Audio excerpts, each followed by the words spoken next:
Good afternoon. I'm Detective Kanadanian. I work for Norfolk PD with Sergeant Roque. And they asked me to come up and just talk to you guys a little bit about when the state comes in, just about some elderly fraud, some fraud that we're seeing, what's common, what's uncommon, and kind of the process when we investigate, so you kind of know if you get a phone call, you get an email, what we can do and what the process is going to be for that. So I'll go over that a little bit while we're waiting for the state to come. I'm going to have her do kind of her presentation in PowerPoint initially, and then I'll piggyback on that with some of the cases and case studies. But what I want to do, going to have a little fun so you don't fall asleep on us because it's warm in here, okay? So I got called, I met the Axbergs because of their case. They have a pretty significant case that we'll talk about in a little bit. But again, the cases that we're seeing of fraud, who here has grandkids, right? Have grandkids, right? How many times routinely during the week do you just call up, the phone rings, you pick up, and hey, grandma, grandpa, what's up? Who knows exactly who that grandchild is? You don't even have to have a name. You know the voices, right? So somebody calls you out of the blue, says, hey, grandma, what's up? And you happen to say, oh, Billy, how are you? Because Billy calls you every week at the same time every day. You just gave the bad guy the person's name. Yeah, grandma, it's Billy. I'm really in trouble. And they just go into the story, right? So now this is where they go. And now they try to make that connection. Right? And they just start running with it. I'm in trouble. I got arrested. I need bail money, right? So who's been, you don't have to get personal, but if you've ever bailed anybody anywhere in the state, Massachusetts, right? They do not take credit cards. Most cities, states, towns don't take checks, right? You have to go in, present yourself with the money, you get a receipt, and then the money is given either to what they call a bail commissioner, a bondsman, or the clerk magistrate.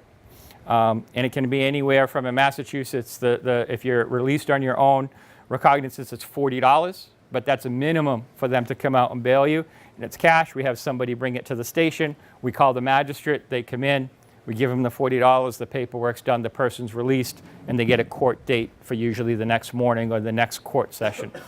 So if there's money owed to the court, it could be $100. It depends on the crime. But that's all done, and we do that all through the station if somebody's not going to be held. And it's all done on cash. So when Billy calls and says, Grandma, I need you to go to Walmart, buy $15,000 denomination Amazon cards, and call me back at this phone number. So you go out, you go to Walmart, you buy them.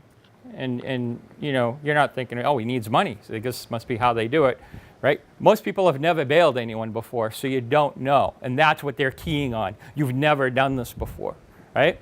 Then you call the phone number and they're, okay. You call and, oh, Billy can't talk right now. This is so-and-so at the police station. If you give me, we need these numbers, turn over the back of the card and scrap off that, take your little thing like we do with our lottery tickets or at bingo, the little silver thing, right? And there's a number on the back, right?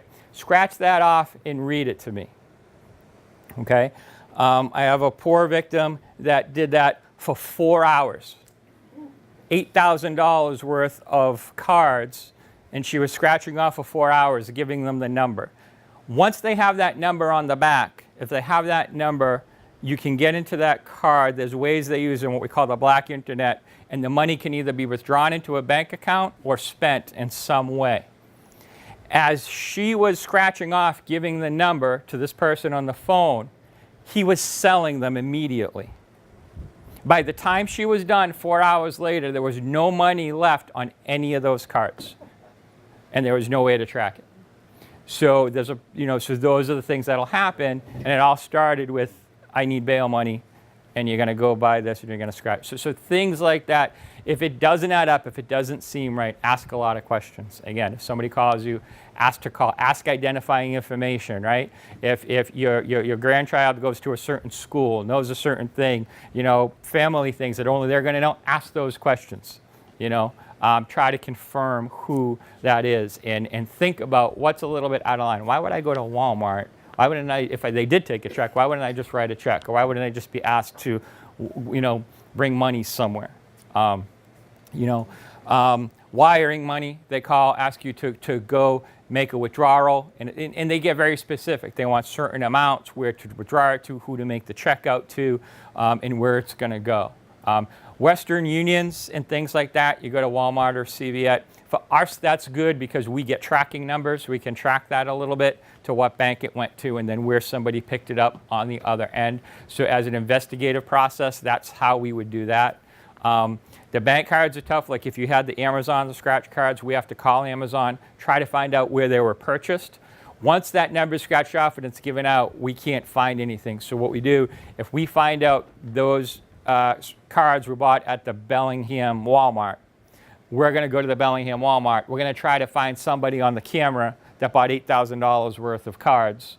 And what they do is they're smart. They try not to have you do it all at once. So that's something else. If they say, buy $1,000 worth of cards at the Bellingham Walmart, now I want you to go to Walpole and buy another $1,000, and now I want you to go here. So they'll make you run around, right? And you think you're doing the right thing, and that's how they do it. They keep asking you for more and more. So they call it, it's part of the grandparent scam. When they call, or the bail scam is one of those where they use the scratch cards. Emails, everybody pays their taxes every year, right? April comes, we pay our taxes. Hopefully we get money back and we don't have to write the check to the government because we hate to do that, right? But who does everybody hate and everybody fears the most, right? It's that letter from the IRS, right? We don't want to talk to them, go away, right? I always find it's funny though, when they owe me money, it takes like 6 months to get the money back. And if I owe them money, they want it like in 6 days from the date I file. So I can't wait 6 months. They want my money right away. So what happens? People know that, right? Well, you start getting letters. They doctor these letters. You get fake letters from irs.gov, and you look at it. And it's very easy to go on a web page on the internet and cut and paste a seal from the government and move a few things around and make it look very official. So when we look at those letters, the Axbergs did get one, and I looked at it. There's spelling errors. There's names that came up that were names that came up in certain phone calls they had. So we're going to try to match those things, right? We're going to match those things. If they send you a letter, it'll be a much more, it's not going to be by email, okay? It's going to be through the U.S. mail. It will be an official document, and there'll be numbers on there for you to confirm things. You're not just going to do it by mail, but you're going to call. They actually brought me one a few days after their case, and it was legitimate because I called and I found out for them this is the info they wanted, some credit card companies, because we were starting to shut things down. So that'll happen too. If you start a case with me or anybody else, once we start shutting things down and try to get control of everything that you lost control of, you're going to start getting, I'm going to tell you to shut down credit cards and contact, certain places. They're going to call you and try to call you. I'll have you bring that stuff to me so I can say this is legitimate and this isn't.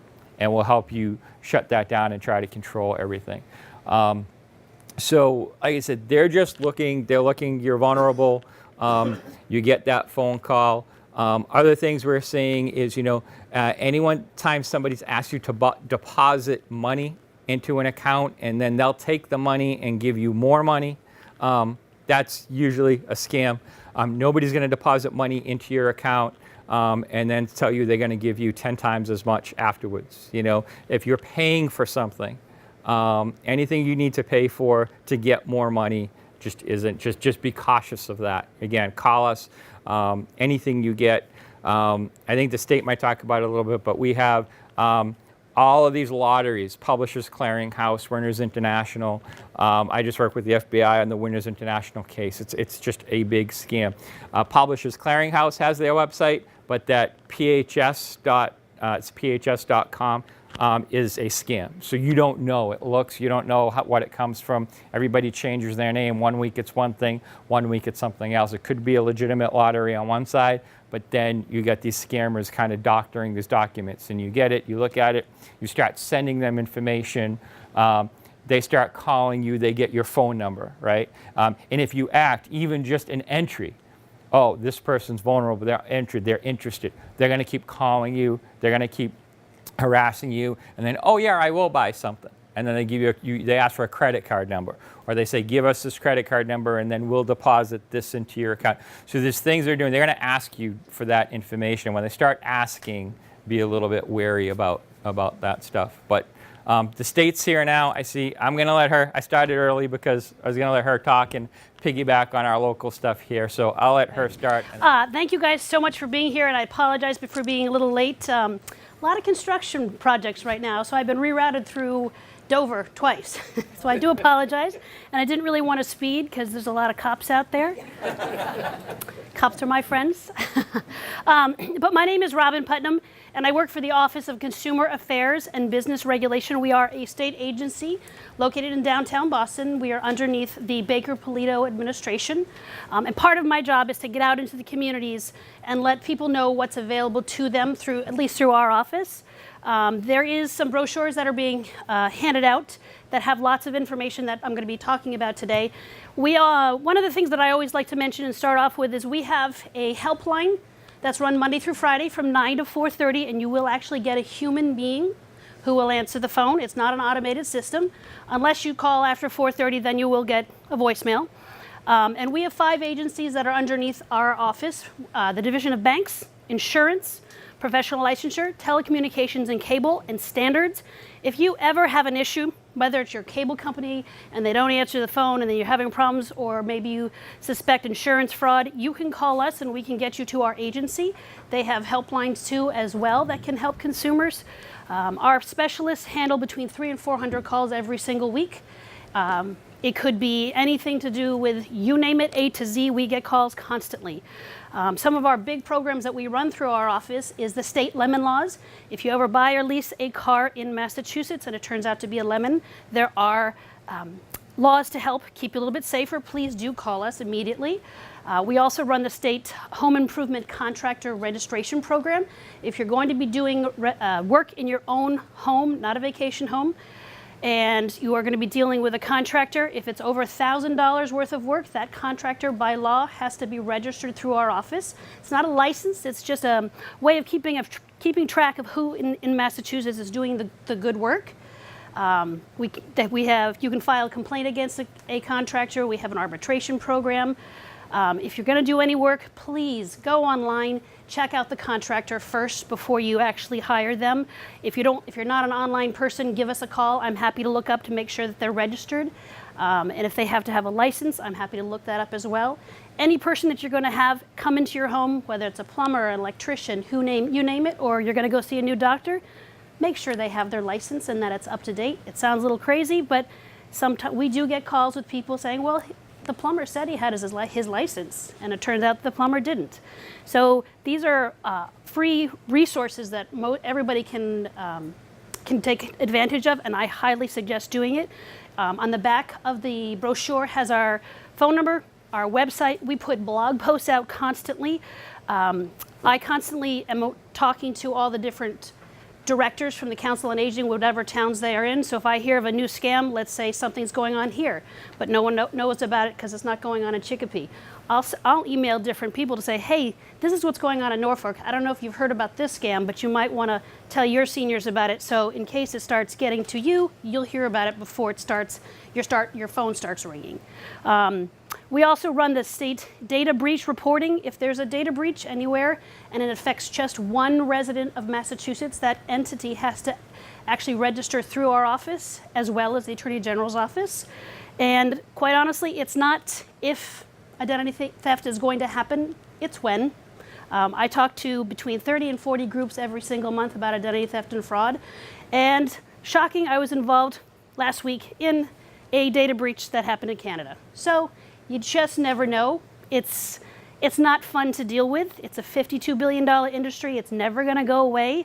And we all think, oh, it's never going to happen to me. I don't have a lot of money. It's not about money. It's about who you are. If they can get your social security number, a bank routing number, anything, all of that, they will find that information. A lot of people unfortunately think, oh, well, I'm not online. I don't do Facebook. I don't do anything with social media. Your information's out there. And it is unfortunate, and it is kind of creepy, but your information's out there. Our information can be bought and sold on the black market. Our Social Security number, if you're over the age of 18, is worth about $50 to $100. Not very much money, but it's out there. If you have children who are 18 and younger, their Social Security numbers are worth $150 because most parents will never think about running a security check on their child. Why would they? Little Susie, she's 2, she's in a daycare center. Who's going to steal her information? Hundreds of people. It happens all the time. Children are 52% more likely to have their information stolen as opposed to us, because we check it constantly, or we should be. But I usually start this kind of lecture about the phones because they're the most irritating and they affect all of us. I don't know anybody who doesn't get a kooky call. And a lot of times they will be impersonating either your local police department, the fire department, the IRS, the government, our office. If you have not initiated that call, let's just say it's the police, your Visa, your MasterCard, your bank. If you have not reached out first, I honestly, 100% don't answer the phone at all. Even if it says mybank.com, don't answer that phone because you can't be 100% sure to know really who it is. There are scrambling devices that can be purchased online. I did a Google search, they're $50 or $75. They're not expensive. If someone buys one of those things and scrambles the number, there are apps you can put on your smartphones now. It's awful. I can call you and make it look like your spouse is calling you and you pick up the phone. So if you have not reached out first to that entity, let it go to voicemail. If they're a smart scammer, and I say that very loosely, they're not going to leave a working phone number for you to call back on. If it's a working phone number, that number can be traced. That's why you have the police department or the FBI looking for these scammers. If they're a dumb scammer, they're just going to leave a working number and that you will call back. I just think if you get a call and it says it's your bank, your Visa, the police department, whomever, I would highly find the correct number. Pull out your ATM card, pull out your Visa, your MasterCard, and call the 800 number that's associated with your bank, your credit card, and say, hey, I'm just reaching out. Are you trying to get a hold of me? That way you know for 100% you are actually calling your bank, your credit card company. I mean, if they are calling you because they do suspect something, fine. At least you're calling back and you can feel comfortable with giving them your personal information. It's just very tough because there's so many impersonators and they sound really legitimate. Hi, this is Sarah. I'm calling from Bank of America to let you know we've noticed some discrepancies with your accounts. Can you verify that last night you were at Best Buy spending $1,700 on a new computer? We didn't think that you were at Best Buy last night. So we'd like to put a stop on your credit card. And can you still verify that you live at 151 Main Street in Norfolk, Massachusetts? And your grandmother's maiden name is? Oh, and can you verify that she also grew up in some northern town in Ireland? Now they've given you all this comfortable information because it's found online and making you feel comfortable. And you think, oh, wow, maybe it really is my bank calling. If someone's reached out to you, I don't even care if it really is the police department, your bank. You need to call the 100% number.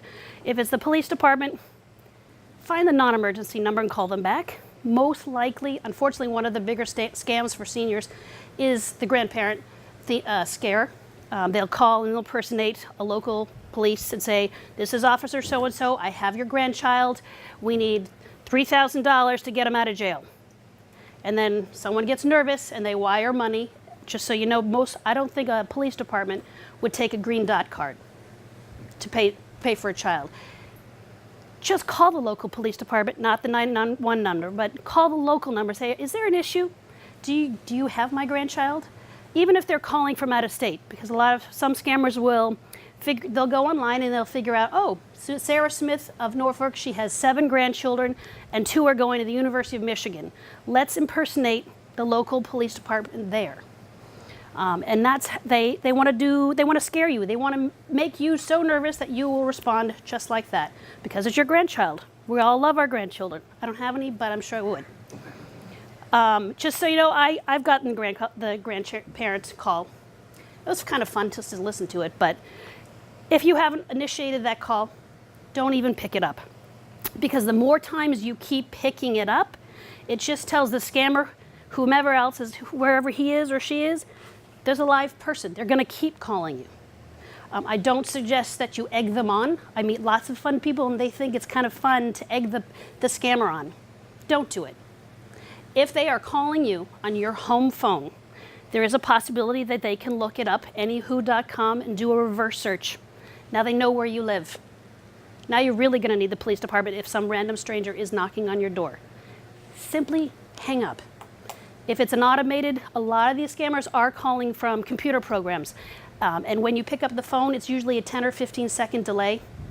It's pretty obvious. And if there's a small delay, simply hang up. Don't say anything. Simply hang up, because the computer system is going to register that there's no voice. So then they're going to eventually want to take you off of that phone list, because then it's not worth their time. They're not going to keep calling you. But if you keep picking up the phone, hi, who is this, and getting frustrated, they're going to keep calling. That's their job. They know you're there. They know between 3 and 5 you're probably going to be home. They'll keep calling. And it's very frustrating.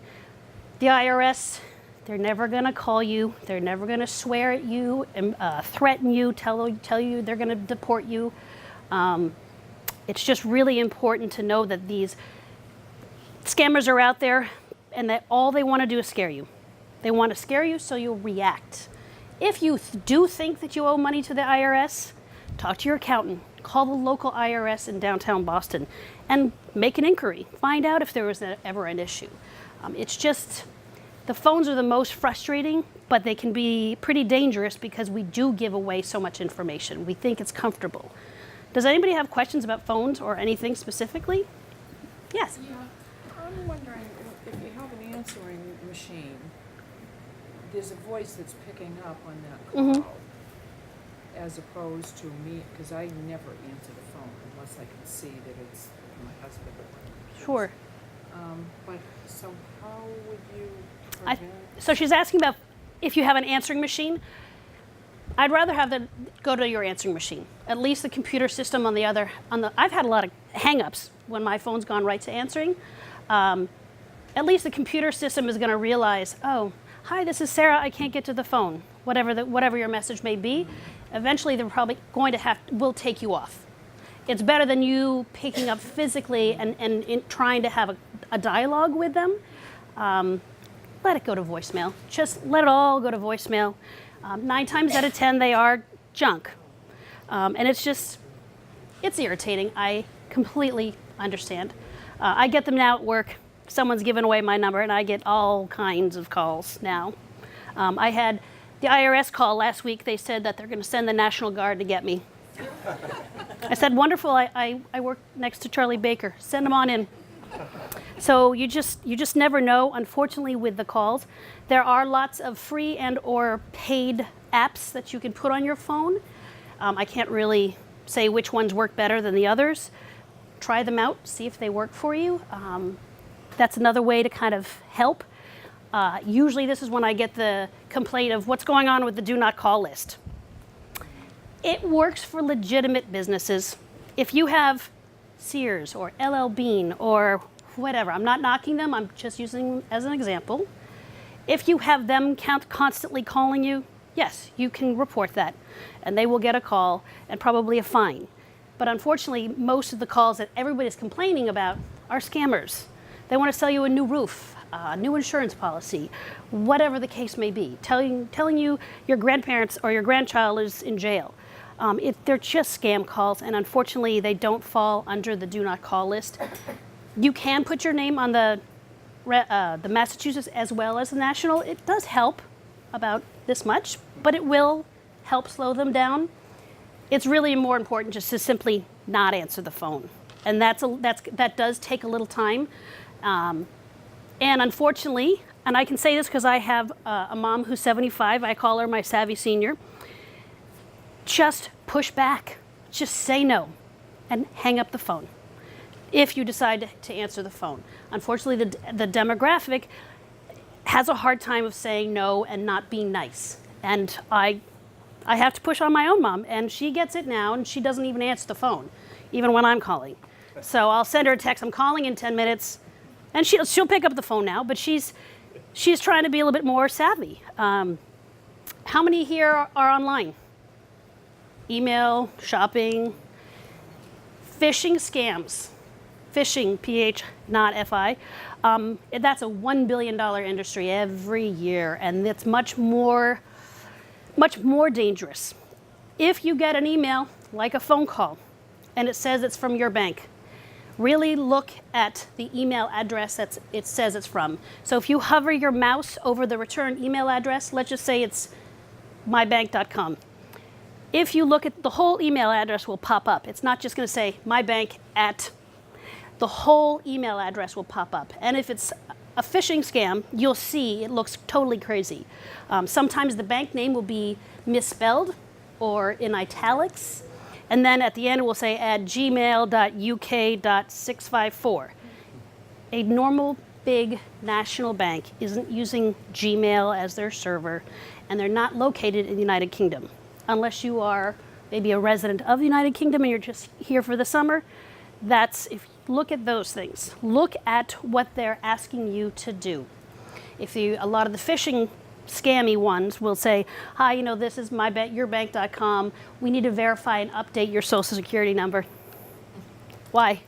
Your social security number hasn't changed in 70 years, and it won't change.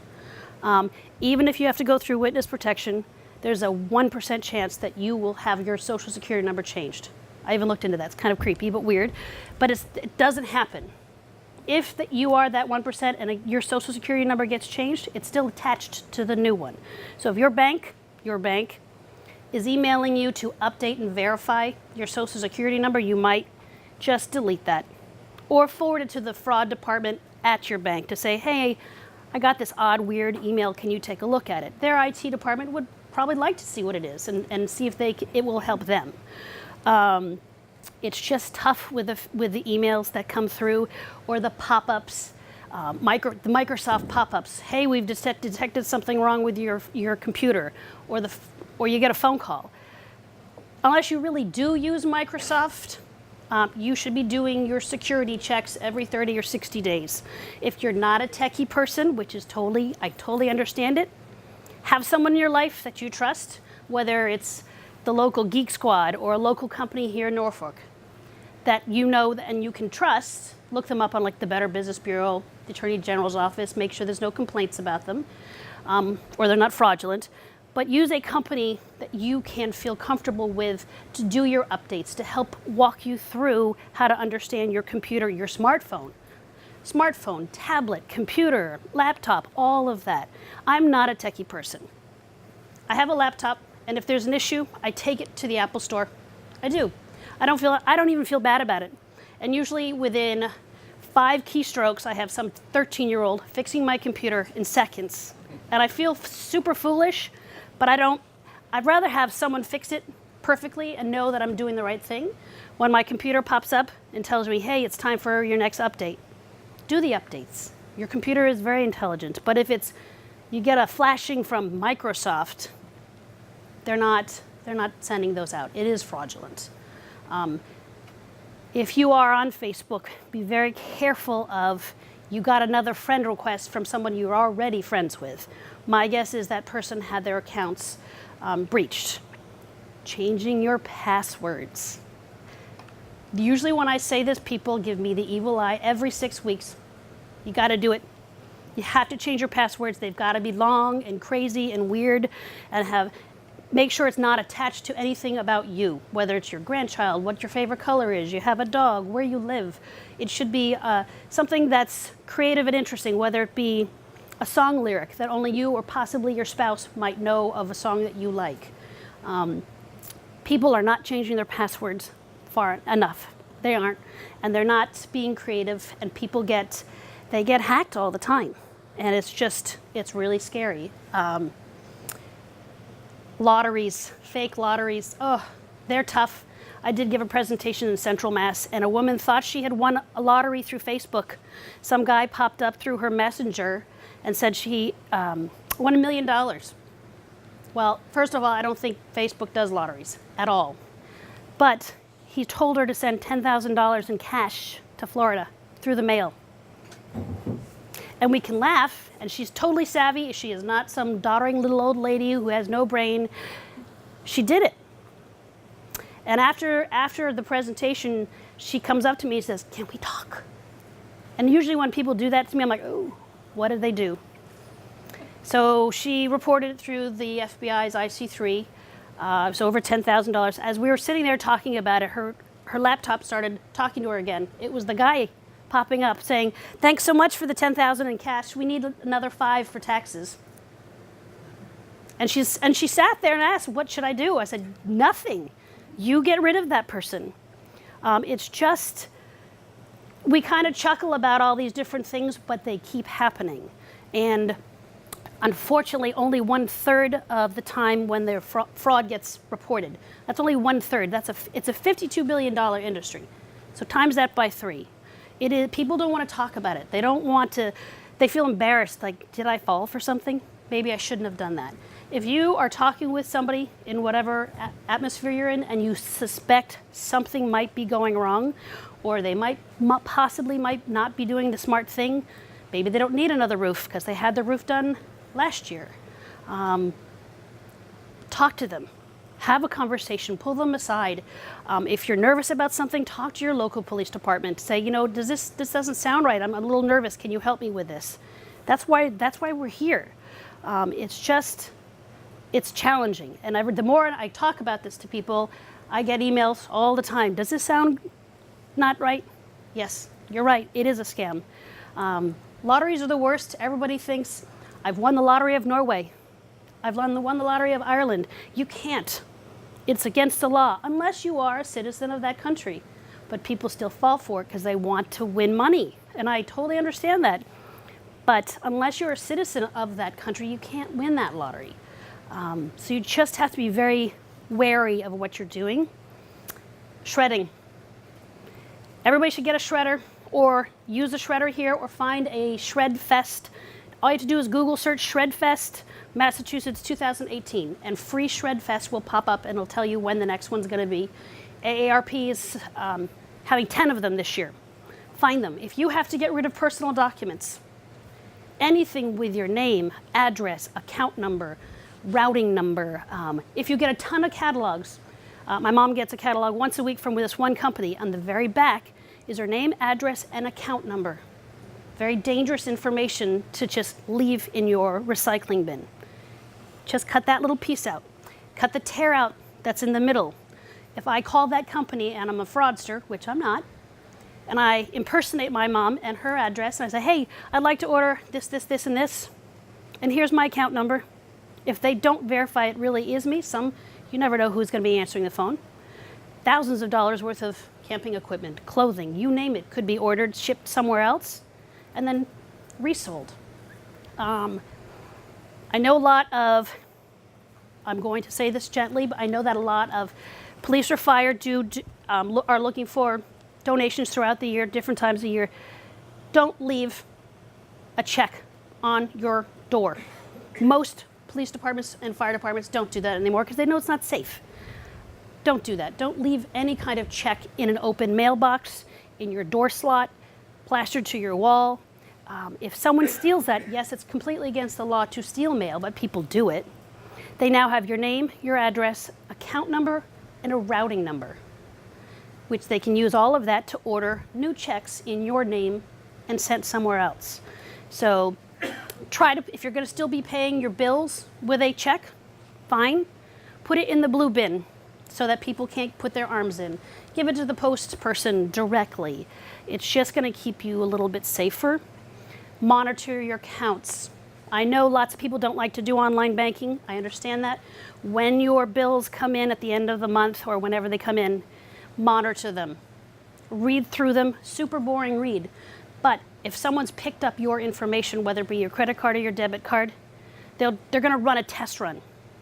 And they'll do a $2 or $3 charge. And if you're not paying attention, your bank is not paying attention to a $2 charge. They're looking for $500 at Best Buy at midnight. They're not going to see $2 at, say, Costco. So if you are monitoring your own accounts, you know where you shop. If something looks out of the ordinary, call your bank immediately. Stop using your debit cards altogether. Don't use them. If you're going to get frauded and someone's going to pick up your credit card or debit card information, you really should prefer your credit card. So if someone's going to scam you and you notice that your Visa bill skyrocketed one weekend, you can call your Visa or your MasterCard and say, I don't recognize any of these charges. What are these? They're not going to ask you to write a check to cover them. But if someone gets a hold of your debit card that's attached to your bank account and drains your account, it can take some serious time to get the cash back in. Credit card skimming devices, it's a huge industry, massive industry. The Division of Standards sends men and women out constantly throughout the municipalities to try and to check for these skimming devices. And quite honestly, it's wherever you're going to use a credit card, because we still have that magnetic stripe on the back. It's very old technology. Wherever you're using your credit card, bank account, ATM, going to the teller, they've been found there, going to a department store, going out for dinner, you name it. Look at the credit where you're going to be putting your credit card. The newer credit cards that have, the newer devices, like ATMs or say a gas pump that have better technology, the card slot is actually horizontal and not vertical. If you are at an old gas station and all they have is the vertical, you might want to just pay cash. Much better technology is in the horizontal, and the pin pads are also raised. Those are the ones which have more cybersecurity. Don't use the old ones, and we have until I think 2020 for all of our gas stations to turn over to the new technology. It's going to take some time, so if you can, when you're at the gas station, when you're going to be using an ATM, just look at the machines. Do they look like they've been tampered with? Even if you never see a skimming device, if you're monitoring your accounts every couple of weeks, you'll see if something looks a little out of the ordinary. You'll say, oh, what's that $2 charge? I always go to CVS. Why is this charge for $2 from Brooks Pharmacy? Not knocking the companies, just an example. That could be your own red flag. If you see that, then you'll say, that doesn't make sense to me. Because if you don't report that and get a new card, get a new number, the thief is going to sell your information to someone else. And then that's the following month, you're going to see, what is this charge from Utah? What does that mean? That doesn't make any sense. They're selling your information. Or, oh, what's this charge in China? Someone sold your information, they just texted it to somebody else and they're using your information. I know I must sound like an oddly paranoid person, but I read about this so often. It's always in the news. I was affected. I mean, I was involved with the data breach. It's not great. Yes.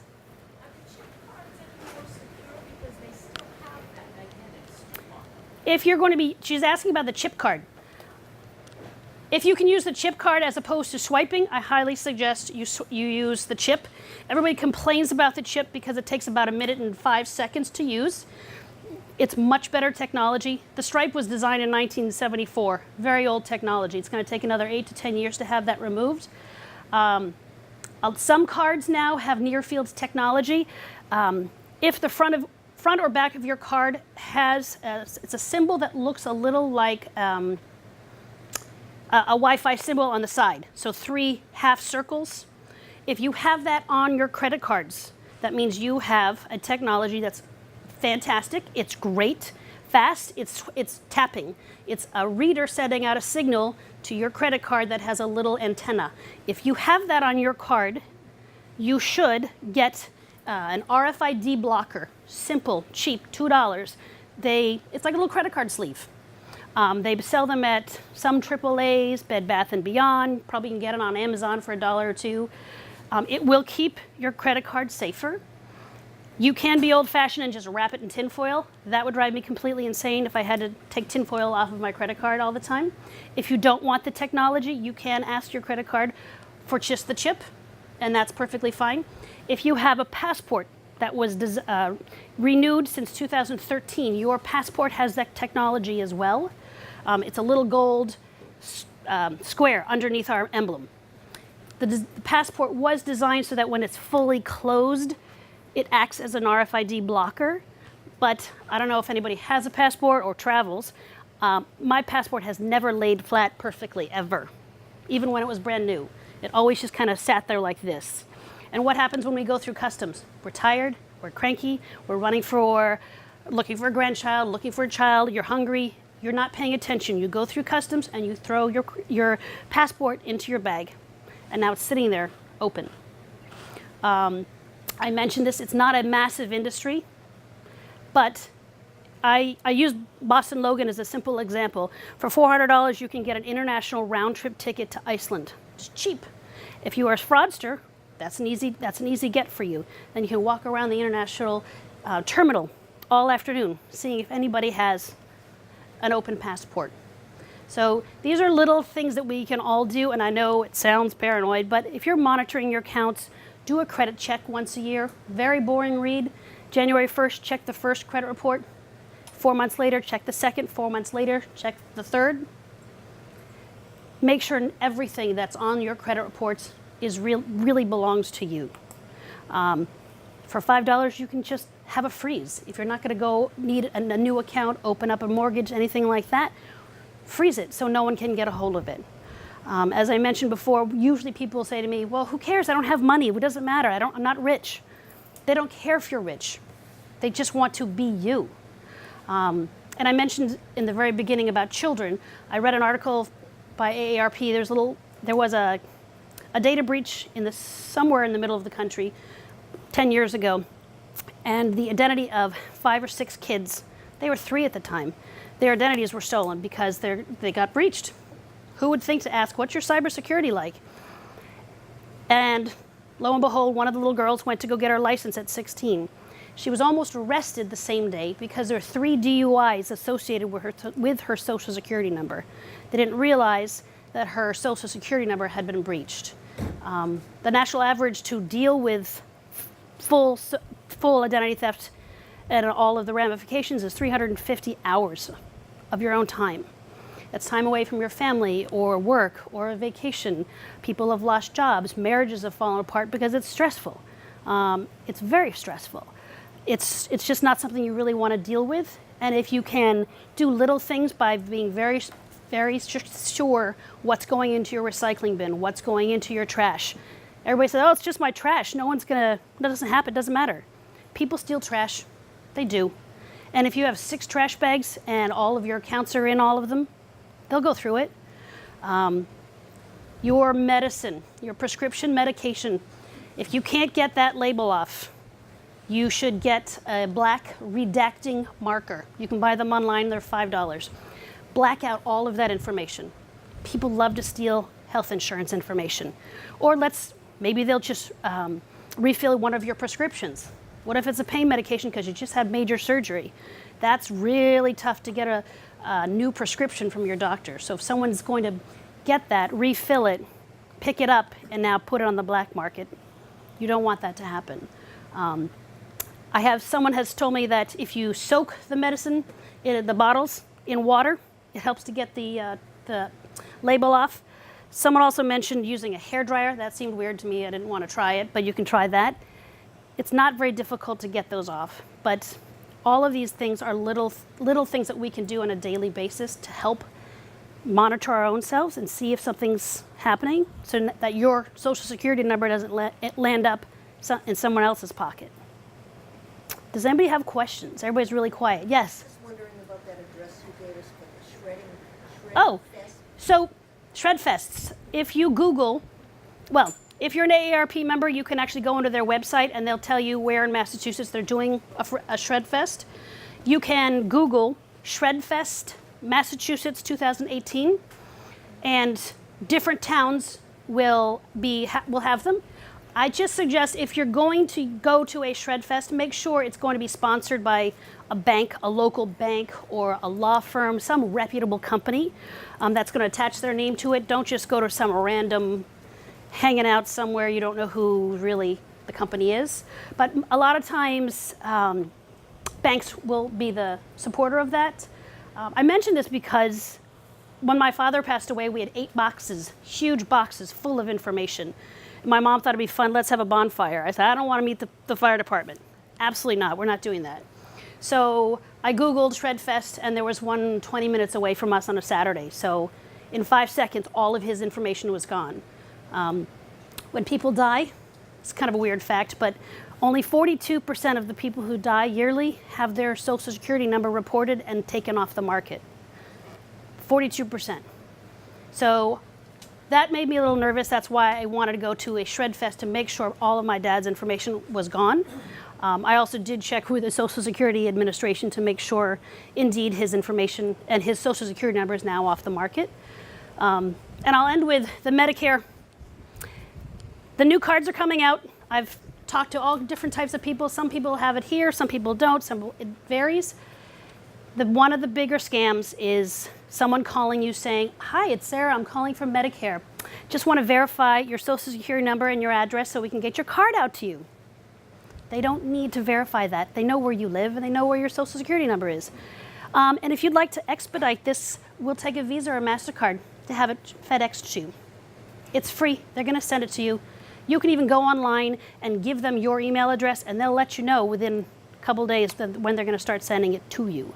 So if you get a call from Medicare and they're asking you to verify, update your Social Security number or asking for a credit card, you don't need to do that. It is fraud. Yeah. What was it you said about the gas pumps?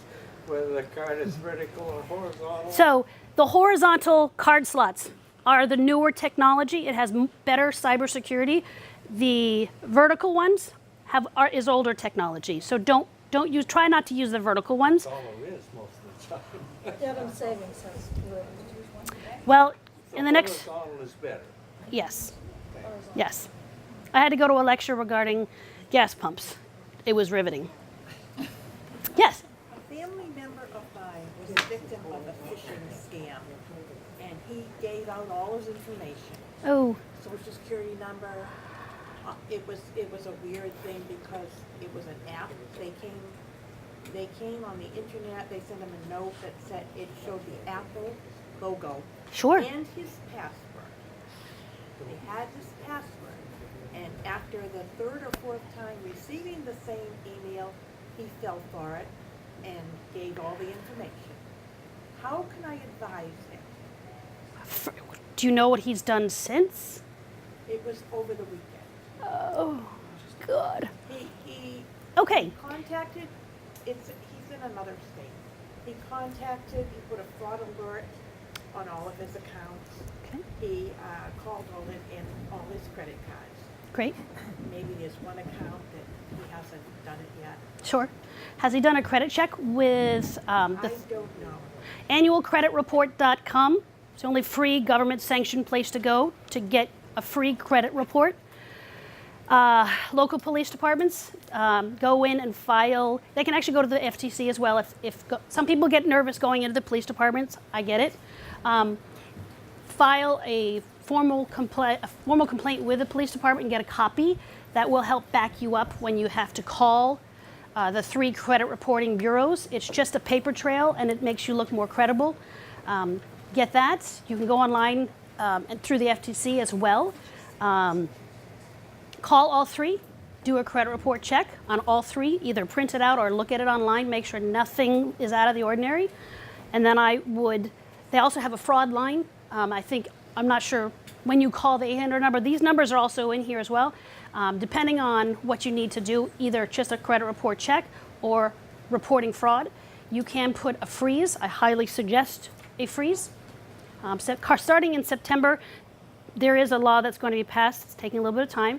So everybody in Massachusetts can, for free, get a free freeze if you are a victim.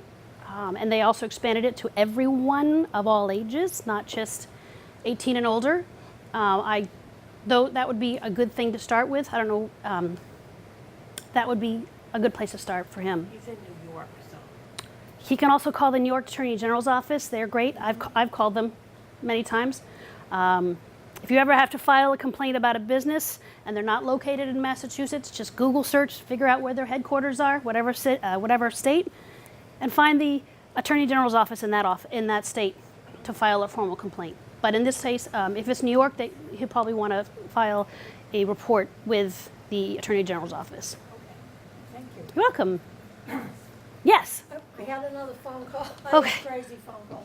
Me too. Somebody called today from Wareham. It just said Wareham Sure. on the thing.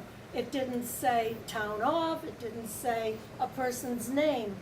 And Gil said, oh, we know somebody there, maybe it's them. I wouldn't answer it. Fantastic. But Did they leave a message? no message. Great. It was probably junk. Yeah, but Yeah. why are some coming through differently than? So there are scramblers. She's asking about why different phone numbers are popping up with, say, the town of Norfolk or whatever the town local. What they're doing, they're buying these. They're called scramblers, and they scramble the phone number. So they feel that a scammer knows that you're more likely to pick up the phone if it says a local exchange, because maybe it's my neighbor because maybe she's changed her number because it's popping up as Norfolk. Or if you have lots of friends who live in Milton, maybe it'll pop up Milton. That's just a tactic that a scammer will do because they want you to answer the phone. If an exchange comes through and it looks like they're calling from Utah, and unless you have lots of family and friends in Utah, you're most likely not going to pick that phone up. But they know if it's some government agency, IRS, or what have you, they know it might make you a little nervous, and maybe I should answer the phone. The IRS is never going to call you unless you know you owe taxes and you received 2 physical pieces of mail. You have to receive 2 in the mail from the IRS saying that you owe money, and you know that you didn't pay your taxes. Then you will get a phone call, but they're not going to call out of the blue and say they're going to deport you, or in my case, send the National Guard after you. So a lot of times these scammers will get really mean and nasty. They will swear at you, they'll threaten you, they'll tell you they're sending the local police department and they've got guns and they're going to be at your front door in 10 minutes. And unfortunately, some people do get nervous and they freak out, and I have to say, guess what? The police and the National Guard have nothing to do with the IRS. They're not going to send the police department after you. And it's just a scare tactic. They want you to respond. They want you to not think twice and just react. And that's all it is, unfortunately. Sure. I got a call this morning, supposedly from the Social Security Administration, saying they wanted to inform me that my Social Security was being rescinded immediately due to fraudulent activity on my part in Texas, and that I should call this number to find out more information. So she got a call saying that her Social Security number was fraudulent and her payments were going to stop immediately if she didn't call this number. Look up the local phone number for Social Security, or even the number in Washington, D.C., and call them directly. Don't call the number that they give you, whether it's through an email, a text. I'm getting text messages now, and they're totally insane. Text messages, or a pop-up, or a phone message. Find the number that's associated. Do a Google search, Social Security, Washington, D.C., or local Boston. There's going to be a number down here. And call them directly and say, I got this odd call. Are there any issues? Don't ever respond to the number they give you. If it's texted, if it's emailed, if it's left on a voicemail, you don't know if it's going to be legitimate or not. I knew it wasn't legitimate. There will be nothing fraudulent against my Social Exactly. Security. I didn't Yeah. answer it. Well, it's tough. We all get the calls. I don't have grandchildren. I don't even have kids, but I got the grandparent scam. But it is what it is. You just have to be savvy and know that the IRS isn't going to call you. The Social Security Administration probably is not going to call you. They just want to make you nervous. That's all they're trying to do. A scammer's just trying to make you nervous, so you'll give up a credit card number, and that's it. Yes. I had an email last week that purported to be from my son. And my husband noticed that it was not his email address, so we figured it was a virus. Could be. Information off the So if you get an email that says it looks like could be your son or daughter or grandchild, and they're asking for money, want you to do this, or hey, I'm in Italy vacationing and I lost my wallet, my passport, simply call whoever that person says they are being impersonating. Are you sending me email? Are you in Italy? Is there a problem? Verify over the phone. Even if it looks legitimate, that's the tough thing. I would think you wouldn't want to open it. It's not necessarily opening, it's when you click on something in it. Hey, can you support me? I'm doing this something or other. I'm doing a new this. I'm doing something else. It's what you're clicking on inside the email, the attachments.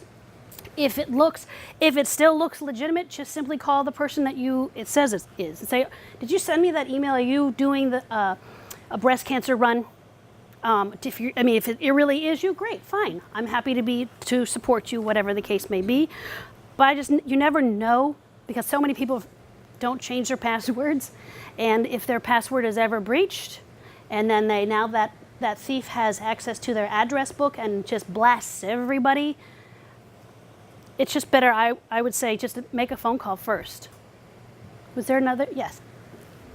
Mentioning they, have you been able to find out who these people are? Are they, Sure. where are they working from? Are they, All over the world. are they like one person in an apartment somewhere, or are they as organizations?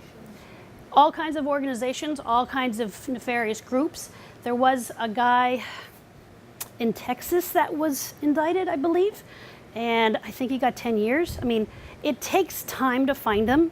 They did last year. A group of, I think, 100 people in India were found. It was a den they were just making the IRS call all over the states. It is very difficult to find these people. If you constantly getting calls, write all the calls down and the phone numbers and report it to the Federal Trade Commission, ftc.gov. Just report it. The more we do that, it's another piece of the puzzle that helps them. Unfortunately, a lot of the phone calls, they get patched through different countries, different states, and then they get here. And it's very hard to find them. The more we can report them, the better. They do actually catch them. It does take a lot of time, but they do get jail time, which is nice to find out.